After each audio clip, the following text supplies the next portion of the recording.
उस रात को एक नारियल के पेड़ की तांत्रिक पूजा किया करती थी। वो उस पेड़ पर अपना हाथ काट कर उस पर खून चढ़ाया करती थी। ए शैतानों के देवता, मेरी पूजा स्वीकार कर और मुझे संतान दे। चुड़ैल हर रात इसी तरह पूजा करती और अपने शैतानों के देवता को खुश करती। उसी जंगल में एक बहुत ही गरीब शंकर नाम का लड़का लकड़ियां काटने आता था। एक दिन की बात है, शंकर पेड़ से सूखी सूखी लकड़ियां काटने में लगा हुआ था। ओह, शाम हो गई। आज तो लकड़ियां काटने के चक्कर में समय का पता ही नहीं चला और रात को इस जंगल में रुकना ठीक नहीं है। शंकर जल्दी जल्दी लकड़ियों को एक रस्सी से बांधने लगता है। तभी उसे कुछ अजीब सी आवाजें सुनाई देती है। ये आवाजें कैसी? इस समय कौन हो सकता है? शंकर आवाज सुनने की कोशिश करता है।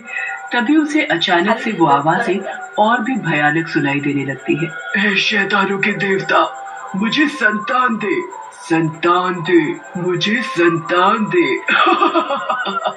अजीब सी भयानक आवाजें सुनकर शंकर की हालत और भी खराब हो जाती है। आलतू जलालतू आई बला को टालतू, आलतू जलालतू आई बला को टालतू। तभी अचानक से उसे एक तेज रोशनी दिखाई देती है। ये रोशनी कैसी? शंकर हिम्मत करके रोशनी की तरफ देखने जाता है तो चौंक जाता है। बाप रे!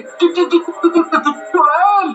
ये तो चुड़ैल है। तभी शंकर जल्दी से झाड़ियों के पीछे छिप जाता है और वो चुड़ैल को देखने लगता है।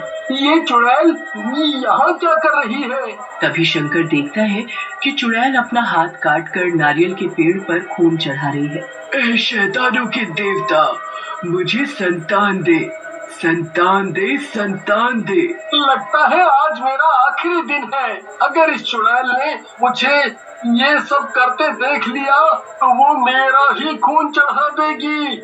और जैसे ही चुड़ैल वहाँ से जाती है तो शंकर नारियल के पेड़ के पास जाता है। तभी उसे उस नारियल के पेड़ से कुछ अजीब सी आवाज सुनाई देती है। आज तो मैं पक्का नहीं बचूंगा। तभी शंकर की नजर नारियल के पेड़ पर पड़ती है। ये क्या? नारियल के पेड़ पर ये नारियल लग रहा है। और देखते ही देखते वो नारियल बड़ा हो जाता है। ये कैसे हो सकता है?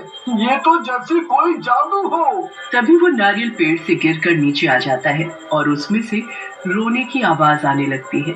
इस नारियल से रोने की आवाज कैसे आ सकती है?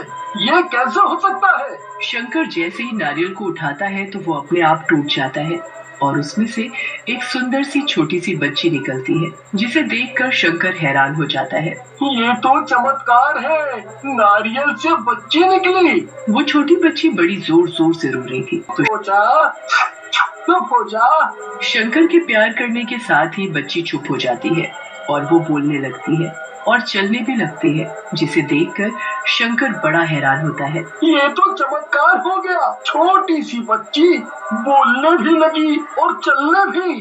ये किसी जादू से कम नहीं। तुम कौन हो और नारियल के अंदर से कैसे आई? मेरी माँ चुड़ैल है, मैं उसकी ही बच्ची हूँ, पर मेरा जन्म नारियल से हुआ है। मैं कोई मामूली बच्ची नहीं हूँ, मैं एक जादुई बच्ची हूँ। शंकर और छोटी बच्ची दोनों बातें कर ही रहे थे कि इतने में ही चुड़ैल के वापस आने की आवाजें आने लगती है, जिसे दूर से ही उसकी बच्ची देख लेती है।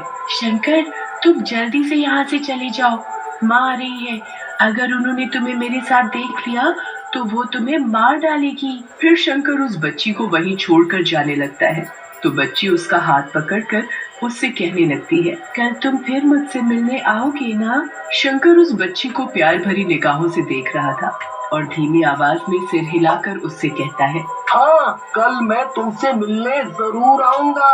अब तुम यहाँ से जाओ, माँ आ रही है। शंकर उस बच्ची को वहीं पर छोड़कर जल्दी से वहाँ से चला जाता है। उसके जाते ही चुड़ैल भी आ जाती है और जब वो नारियल के टुकड़ों के पास अपनी बच्ची को देखती है तो खुशी के मारे झूमने लगती है। संतान, मेरी संतान, मेरी संतान मुझे मिल गई। मैं भी माँ बन गई। चुड़ैल अपनी बच्ची को गोद में उठाकर प्यार करने लगती है। मेरी बच्ची, मुझे कब से तेरा ही इंतजार था। अब जाकर कहीं मेरा इंतजार खत्म हुआ। एक बार मुझे माँ कहकर बुला। माँ? मेरे कान तरस गए थे माँ सुनने के लिए। फिर चुड़ैल अपनी बच्ची को बहुत प्यार करती है और इसी तरह सुबह हो जाती है और अगले दिन चुड़ैल अपनी बच्ची से कहती है, मेरी बच्ची, मैं तेरे लिए कुछ खाने के लिए लेने जा रही हूँ। तू अपना ध्यान रखना और इधर उधर कहीं मत जाना। ठीक है माँ, मैं अपना ध्यान रखूंगी। ये कहकर चुड़ैल चली जाती है।